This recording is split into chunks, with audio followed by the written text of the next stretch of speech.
God of small things એક કદાચ આ નોવેલ હતી છે ને, અરુંધતી રોયે લખેલી છે.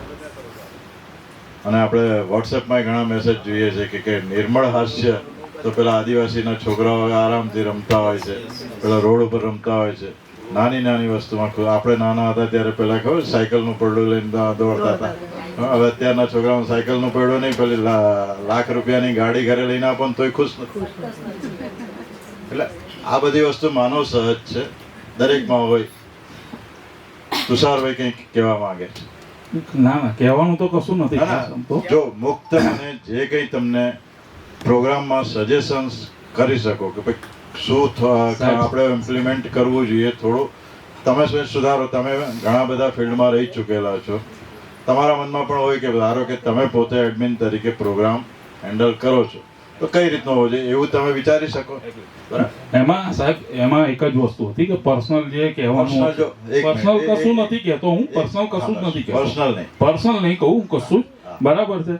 આજે એક પ્રસંગ તરીકે આજે તમે ભેગું કર્યું બધાને, ઘણો આનંદ થયો, ઘણો આનંદ થયો. બરાબર. અને I really appreciate from bottom of my heart. બરાબર. That is a good approach. બરાબર છે. આજે હું બી આવ્યો છું અને આઈ એમ રિયલી હેપી. અને બીજી વસ્તુ કે પર્સનલ લેવલ આમાં કોઈ બી ઇન્સિડન્સ ઊભા થતા હોય છે. બરાબર છે. જ્યારે માણસને લાગતું હોય કંઈક તમારી વસ્તુ, બરાબર, દરેક માણસનો સ્વભાવ અલગ અલગ હોય. I agree, totally agree. બરાબર છે. માણસની પ્રકૃતિ અલગ હોય, સ્વભાવ અલગ હોય, મેચ્યોરિટી લેવલ અલગ અલગ હોય. બરાબર છે. પણ અંદાજે થતું શું હોય છે કે આમાં પર્સનલ માણસ ક્યારે જાય? અહીંયા આગળ હું પર્ટિક્યુલર મારી વાત કરું, હું આવ્યો મારી બહેનના લીધે. બરાબર. ત્યારે હું કોઈને નહોતો ઓળખતો, તો મારે કોઈની જોડે કોઈ પર્સનલ કે પાસ્ટમાં કોઈની જોડે સંબંધ હતા જ નહીં. બરાબર છે. જે બી ડેવલપ થયા અહીંયા થયા, જે બી ઇન્સિડન્સો બન્યા એ અહીંયા જ બન્યા. બરાબર. એ ઇન્સિડન્સો ઉપર જ્યારે ફીડબેક આપવામાં આવે છે, બરાબર છે, ત્યારે ફીડબેક સગવડિયો ધર્મ જે આપણે કહીએ ને, પોતાને અનુકૂળ હોય એટલા લાગુ પાડવાના, ના હોય એટલા સામેવાળાના માટે.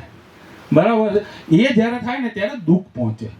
અને હું બી આ ફેમિલીની જેમ જ માનું છું. આજની તારીખમાં બી હું musical life after retirement, that is my family. આજે સૌથી પહેલો જો હું અહીંયા આગળ આવ્યો હતો, હું મનસુખભાઈનો દિલથી આભાર માનીશ. આજ દિન સુધી હું મનસુખભાઈએ કીધું છે મેં એક બી વાક્ય ઉથાપ્યું નથી. That is my character. કે વોરા સાહેબે કીધું હશે કે કમલભાઈએ કીધું હશે, આજ દિન સુધી never single incidence that they have ઇન્સિસ્ટેડ and I have સે નો. ઓલવેઝ આઈ સે યસ. બરાબર. That is the thing. But અમુક વસ્તુ છે જે તમને લોકોને મેં પર્સનલી કીધેલી છે, મારે જાહેરમાં કશું જ નથી કહેવું. બરાબર છે. તમને યોગ્ય લાગે તો તમે જસ્ટિફાય કરજો, ના યોગ્ય લાગે no problem, I don't have any issue.